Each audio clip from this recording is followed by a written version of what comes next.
The invitation said, "Casual cocktail reception," but Megan took one look at my usual button-up and tossed it back into the closet like it had insulted her. She pulled out this deep navy shirt I hadn't worn in years, said it brought out my eyes, said I needed to look festive. That word stuck with me for some reason. It didn't feel like the right vibe for a corporate event at a country house, but Megan was in one of those moods where questioning anything would have just made things worse. So I didn't. She even came to pick me up from work so we could ride there together. She hadn't done that since before the pandemic. Not even when gas prices spiked and carpooling made sense. That should have been the first sign. We drove an hour east of L.A., out where the roads start getting quieter and the properties have names instead of street numbers.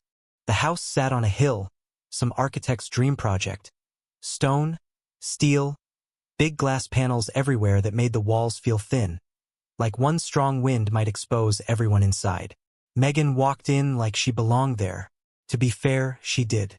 She's always had this presence about her. Not loud, not flashy, just composed. Like the kind of person who knows who they are and doesn't need your approval to confirm it. It used to impress me. Now I watched it like an audience member at a play I wasn't sure I was still invited to. People mingled in little clusters on the patio. Megan made the rounds, introducing me with that polished smile she uses at work functions. Warm but distant. I got a couple "oh, you're Megan's husband" comments, and every time it landed weird. Like I was some footnote. She got caught in a conversation near the bar, and I wandered. I always do at these things. I'm decent at small talk but terrible at pretending I care about IPOs or who's getting poached by which firm. So I headed toward the kitchen, figuring I'd at least find something cold to drink and maybe a dog to befriend. That's when he walked in. I didn't know his name, not yet, but I knew of him the moment he entered. Or maybe more accurately, I knew what he meant. Megan noticed him before anyone else. I watched the shift in her body from across the room. It wasn't dramatic, but I've known her for almost a decade. I could write a dissertation on her micro-expressions. She straightened her back, smoothed her hair. Her mouth twitched into a wider smile, the kind she used to save for me when I walked into a room.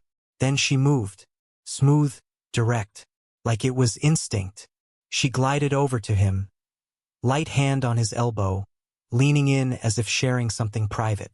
Her voice dropped into that lower register she uses when she wants to be taken seriously and flirt at the same time. It's subtle, but it's there. He smiled at her like they had some inside joke. Maybe they did. She glanced over at me once, and I gave a half wave. She smiled. Not the warm kind, the confirming kind. Like, good, he saw us. That's enough. A minute later, she tapped him lightly on the arm and nodded toward the hallway leading to the back of the house. "We're going to talk through a project," she said in passing to no one in particular. Right? I stood by the bar for a moment, trying to decide if I was reading too much into things. I always hesitate at first, tell myself I'm being paranoid, insecure, that I trust her, that she's never given me a reason not to.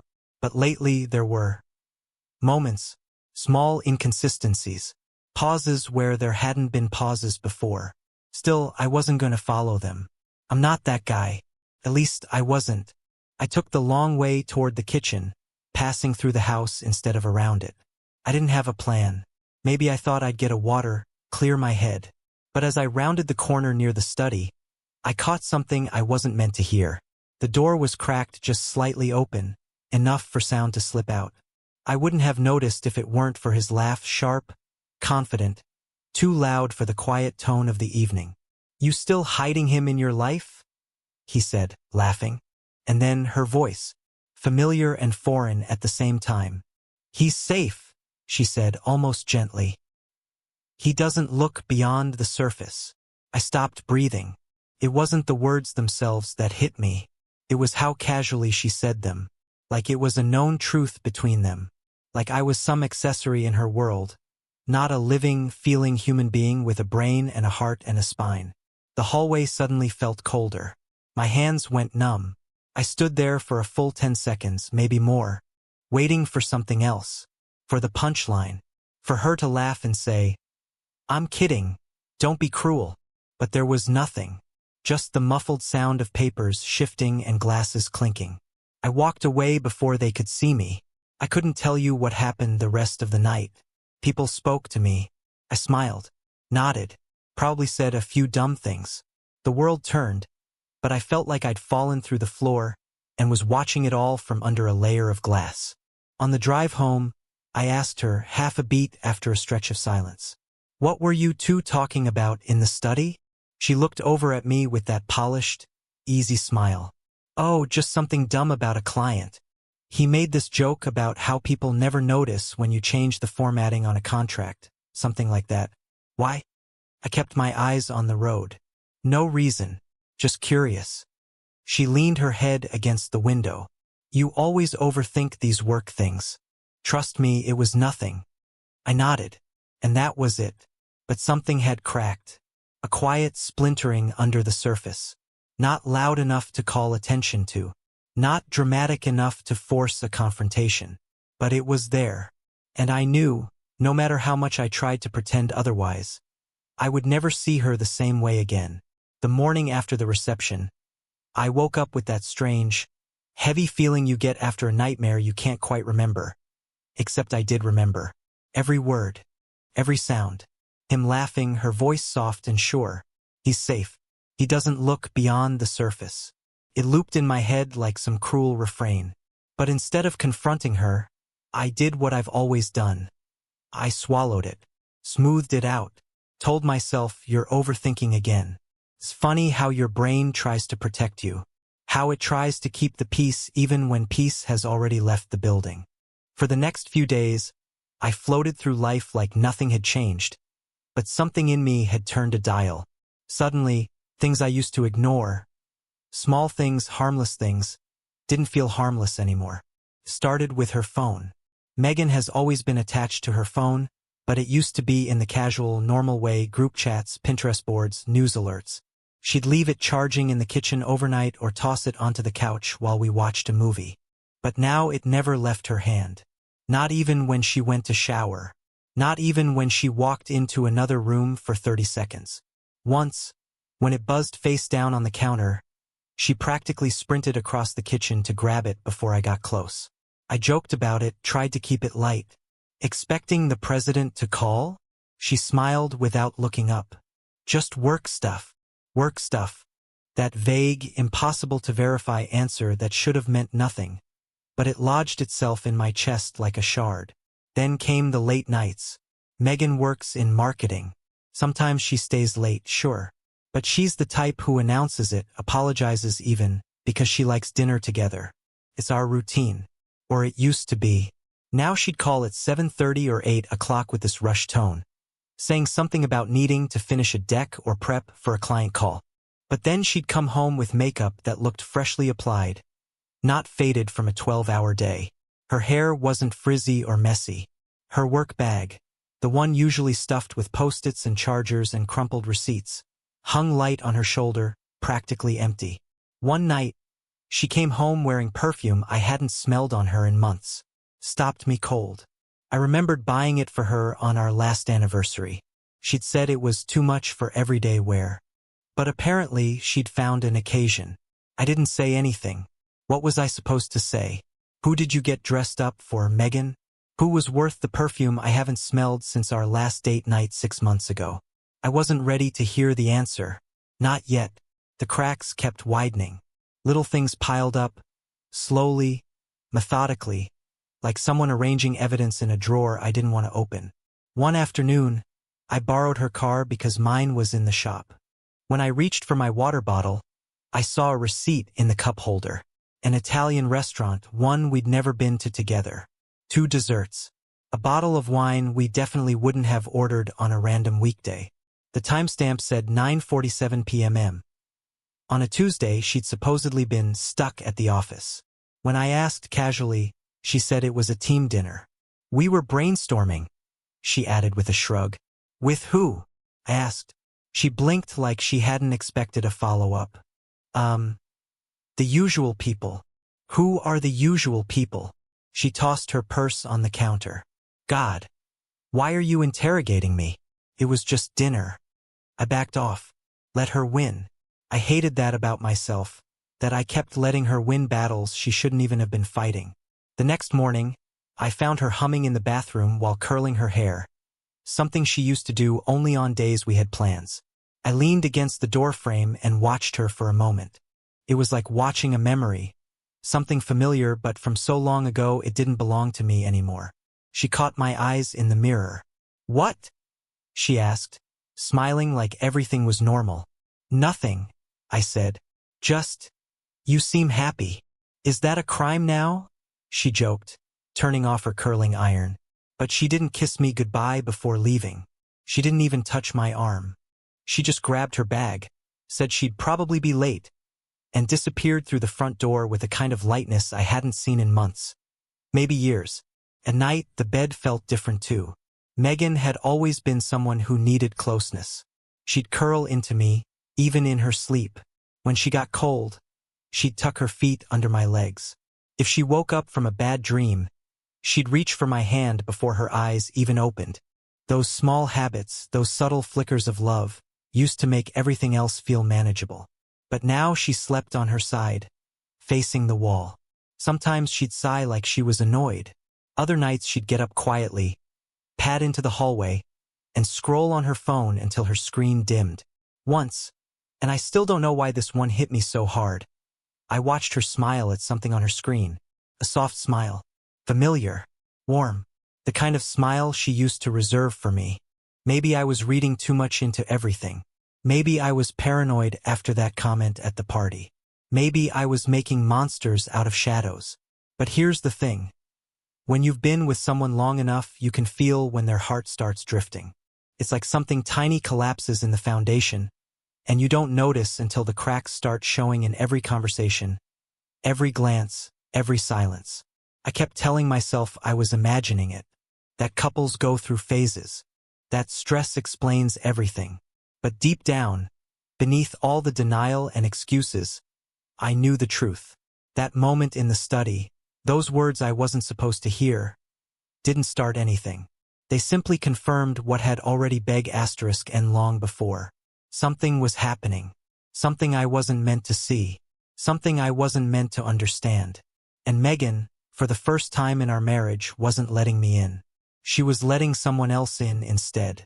I used to think the worst way to find out your marriage was falling apart would be through some dramatic, explosive moment, like walking in on something unmistakable, something loud, something that leaves no room for excuses or explanations. Turns out the quiet moments are worse. The ones that feel domestic, almost peaceful, because they make the betrayal hurt in a way that's too ordinary to be a dream. That morning, I wasn't planning to be home early. I wasn't planning anything, really. I'd woken up before dawn with my head full of static. My mind wouldn't shut up, so I went for a run at a time when even the birds weren't awake yet. I left my phone on the nightstand, figuring I wouldn't be gone long. The sky was just turning pale when I jogged back toward the house. Megan's car was still in the driveway, which shouldn't have surprised me, but it did. She was always out the door by 7, sometimes earlier if she had meetings. The fact that her car sat where I'd left it last night made something in my chest tighten.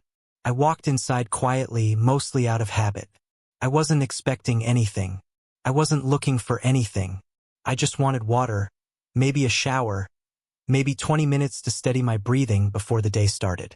Then I heard it. Laughter. Not Megan's laugh, at least not the laugh she used with me. This one was softer, lower, the kind people use when they're trying to stay quiet but failing because they're happy. And there was a man's voice layered under it, deeper, amused. For a second, I thought maybe the TV had been left on. Or maybe she was FaceTiming someone. Something harmless. But the sound was coming from the kitchen. My feet felt heavy as I walked down the hall. Each step felt like moving through thick sand. The closer I got, the more real the voices became. I stopped at the entryway. He was standing there like he belonged.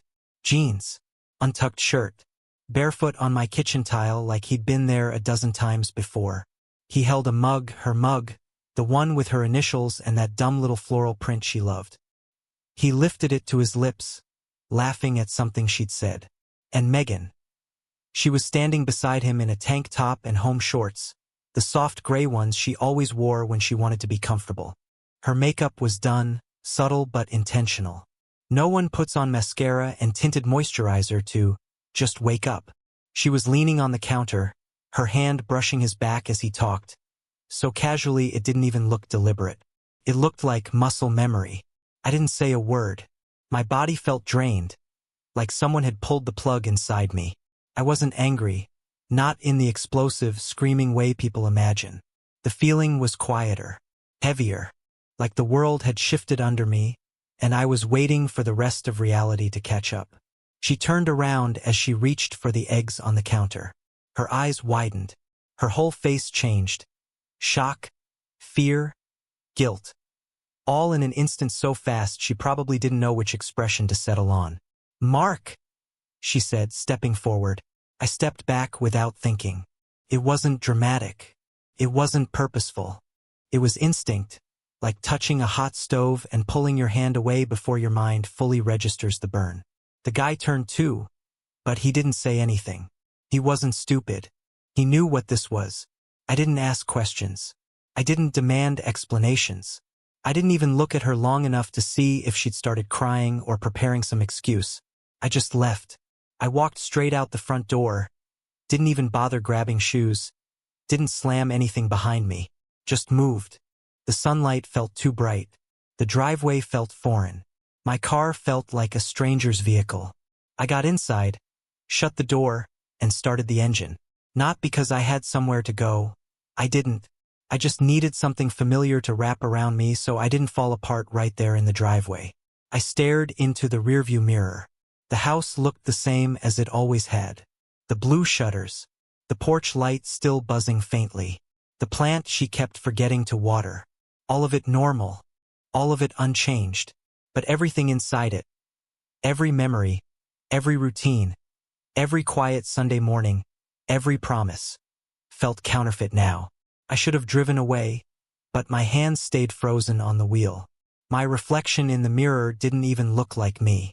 It looked like someone who'd been hit by something invisible. I sat there until my breathing slowed, until my heartbeat settled into an uncomfortable rhythm. Then I drove. Not fast, just away. Away from the kitchen scene I couldn't unsee. Away from the version of Megan I thought I knew. Away from the future I'd built in my head that no longer existed. I didn't call her. I didn't text. I didn't check my phone at all, because I didn't want to see whatever explanation or excuse she would try to send. I didn't want her words anywhere near the truth I'd just seen. And it was the truth. That's what hurt most. It wasn't a misunderstanding. It wasn't a harmless morning. It wasn't a colleague who'd stopped by to pick something up. People don't laugh like that with colleagues. They don't look at each other with that kind of softness. They don't use your kitchen like it's theirs. And she didn't look surprised to see him there. She looked surprised to see me.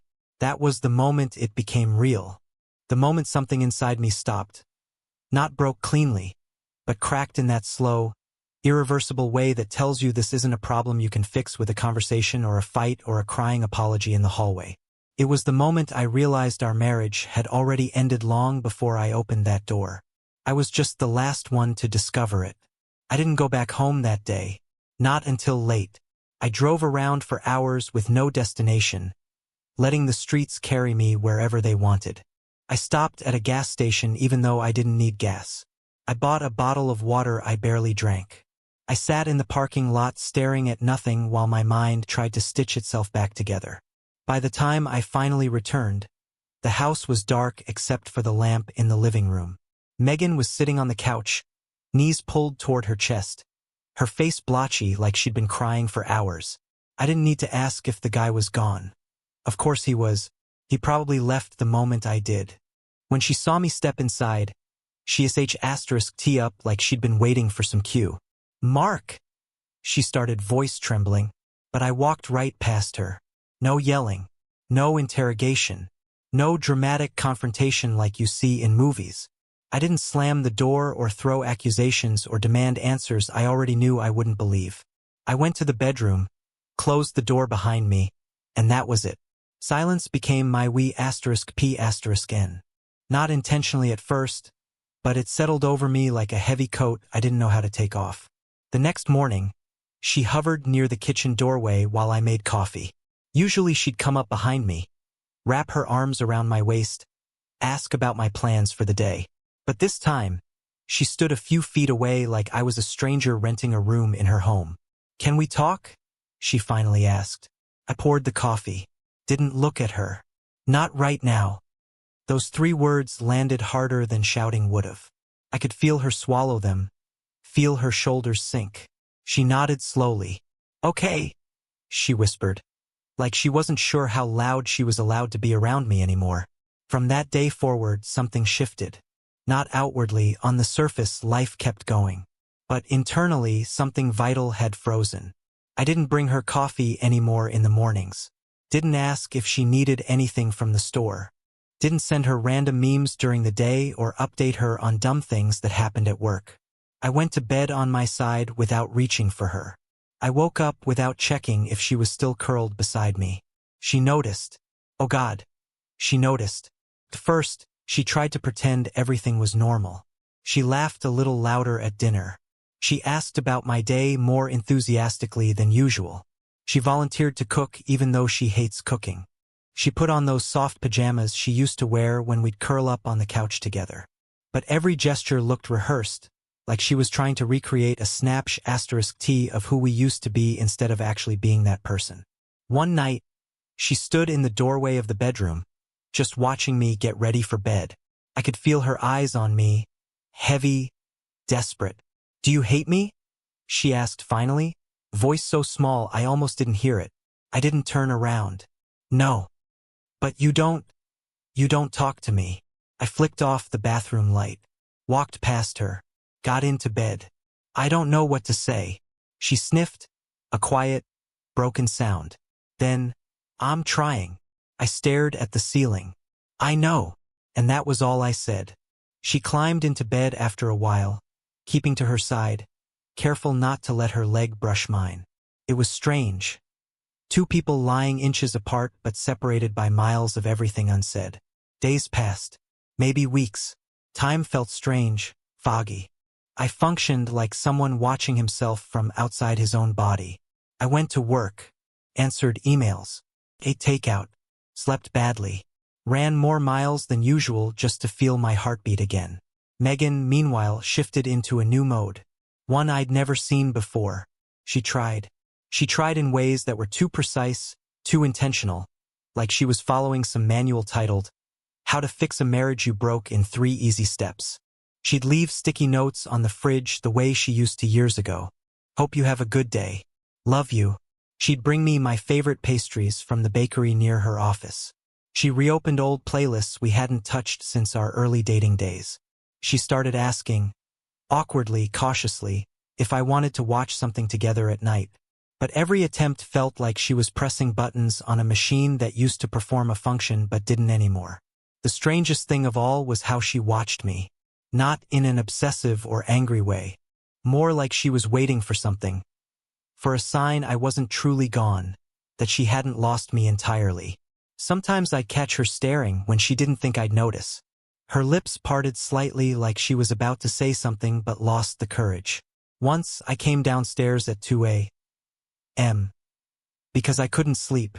She was sitting on the kitchen floor with her back against the fridge, knees up, holding a mug with both hands like she needed something warm to keep her steady. Her eyes were swollen, her hair messy, like she'd been crying quietly for a long time. When she noticed me, she tried to straighten up. "Sorry," she whispered. "I didn't want to wake you." "You didn't," I said. My voice sounded hollow. She nodded, biting her bottom lip like she might crumble if she let go of it. "Okay." That was the entire conversation. And the thing is, I wasn't trying to punish her. It wasn't calculated. It wasn't some strategy to make her feel the pain she'd caused me. I just didn't have anything left to give. Nothing I said felt like it would matter. She tried harder after that. She cleaned the house top to bottom. She finally fixed the dripping faucet we'd been ignoring for months. She folded my laundry even though I'd started doing it myself. She brought home groceries and made dinner even though I barely touched my plate. She smiled more, talked more, offered more. Everything except the one thing she couldn't give. The version of herself that hadn't broken us. Her efforts didn't make me angry. They just made me feel distant, like I was watching her from behind glass. And maybe she realized that, because one night she whispered, "Your silence scares me more than if you yelled." I didn't answer. She swallowed hard, pressed her lips together, and nodded like she understood. After that, she stopped pressing. Stopped trying to force conversations. Stopped insisting we work on us. She still hovered, still cared in small ways, but something in her posture changed. She moved softly now, carefully, like someone walking across thin ice, afraid each step might be the one that finally breaks what's left beneath her feet. But what she didn't know, what I didn't know how to tell her, was that the ice had already cracked. The silence wasn't a choice. It was a state of being. And once I slipped into it, I didn't know how to climb back out. Alienation wasn't an event. It had become a habit. And habits are harder to break than hearts. If guilt had a scent, it would smell like fresh cinnamon rolls. That's what she made the morning after I barely spoke to her for 3 days straight. I came downstairs to the smell of sugar and something warm in the oven. The table was already set. She even made my coffee the way I like it, black, a little too strong. She hadn't done that in months.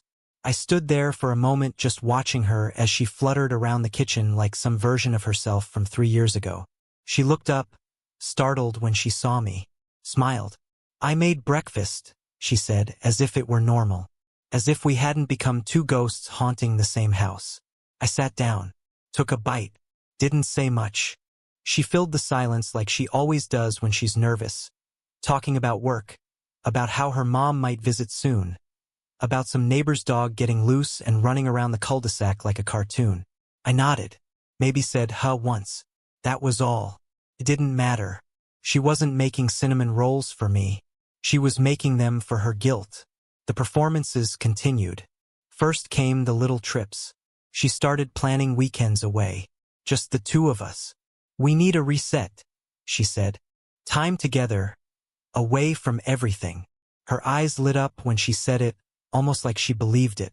She showed me websites for lake cabins, beachfront inns. She said we could hike, maybe rent kayaks. I remember her voice trembling when she added, "Like we used to." I stared at the screen. "You already booked it?" She hesitated. "I wanted to surprise you." I just nodded. "Okay." She waited like she expected more. I didn't give it to her. Then came the surprise dinners. Her parents came over one night. She didn't tell me until they were already in the driveway. Said it was a family catch-up. I didn't argue. I put on a clean shirt, plastered on a smile, and played the part. But her mom wouldn't meet my eyes. Her dad talked too much. When Megan went to the kitchen to grab dessert, her mom leaned across the table and whispered, "She's trying, Mark. Don't give up on her." And that hit harder than I expected, because it told me everything I needed to know. They knew. Maybe not the full story. Maybe not the morning I walked in on her with him. But they knew enough to look at me like I was a casualty of something they couldn't quite name. After they left, she sat on the couch, eyes hopeful. That was good, right? Felt normal again. I just said, "Sure." That night, she cried in the bathroom with the door closed. I didn't go in. She kept trying, though. Kept adjusting the scenes. Like if she shifted the lighting just right, maybe I'd forget what I saw. She started dressing up more often. Did her hair on weekends. Painted her nails, which she hadn't done in months. She asked if I wanted to go see a movie. Something dumb and funny. She asked if I wanted to go on walks. She offered to drive me to work. She laughed louder at things that weren't funny. She touched my arm when she passed me in the hallway. She played our old playlists when I cooked dinner. Like that could stir something back into life. It was like watching someone rehearse a role they used to play without remembering how the lines went. And all the while I stayed quiet, because I had nothing left to ask. The questions I used to carry around like weight in my chest. Who is he? How long? Why did you do it? They didn't matter anymore. I'd already seen everything I needed to see. There was no mystery left to solve. All that remained was watching her cling to something she'd already let go of. There's something exhausting about watching someone try to repair a thing you no longer want. She thought silence meant hesitation, that maybe I was weighing things, figuring out if I could forgive her. What she didn't realize was that silence wasn't indecision. It was a conclusion. I'd already decided. I just didn't have the words yet. One night, she stood in the doorway of our bedroom while I was reading, arms crossed over her chest. "I'm not him," she said, voice shaking. "I'm not whatever version of me you saw that day." I didn't look up. "I'm still me," she whispered. I messed up. I got lost for a while. But I want to find my way back. I swear I want to be better." I closed the book, set it down. "You were her long before that day," I said. "I just didn't want to see it." She blinked, like the words physically hit her. "So what now?" I sighed. "I don't know." That was the only honest thing I could give her. I think she believed there was still hope after that. That maybe, I don't know, meant maybe. That maybe meant still love you. But it didn't. It just meant I hadn't figured out how to say the truth in a way that didn't sound cruel. The irony was I didn't hate her. Not really. I didn't want revenge. I didn't want to hurt her. I didn't even want to yell anymore. I just didn't want to be here, in this story, any longer. The resentment had cooled into apathy, and apathy is colder than anger. Anger is still a reaction. It still means something matters. But apathy? That's when everything inside you just stops. She started watching me more carefully after that night, like she could sense something slipping through her fingers. She tiptoed around the house, spoke softly, offered tea, gave me space, but it was too late. One day, I came home from work and found her sitting on the floor of our closet, surrounded by photo albums. Her cheeks were streaked with mascara, and one of our wedding photos was in her lap. "I miss who we were," she said without looking at me. I didn't know how to tell her that who we were was gone, that I couldn't go back, because the version of her I once trusted didn't exist anymore. That even if she tried every day for the next 10 years, I'd still hear his voice in that study, still see her hand on his back, still remember the look on her face when she realized I'd caught her living a life that didn't include me. There was nothing left to talk about, no more timelines to clarify, no more excuses to evaluate, no more chances to give. I wasn't a participant in this marriage anymore. I was a bystander, watching her perform CPR on something that had died the moment she chose someone else over telling me the truth. And I just didn't have the heart to pretend I wanted it revived. At dinner with her work friends, Megan joked, "Mark's too calm to be a real husband." Everyone laughed. I didn't. I set down my glass, thanked the host, and walked out. As I stepped outside, I heard someone ask what happened. She replied, voice cracking, "He's been somewhere else in his head for a long time. I'm just seeing it now." That was the moment she knew this wasn't a phase. It was the end. After that night, I moved on autopilot. I lived in the house, but I wasn't with her anymore. She brought pastries, played old songs, even texted me during the day, but I was untouchable. At night, I'd hear her pacing, whispering into silence. One evening, she stared at a photo of us, then turned it face down. I walked past her without a word. Her silence no longer cut deep. Mine did, and it said everything she refused to hear.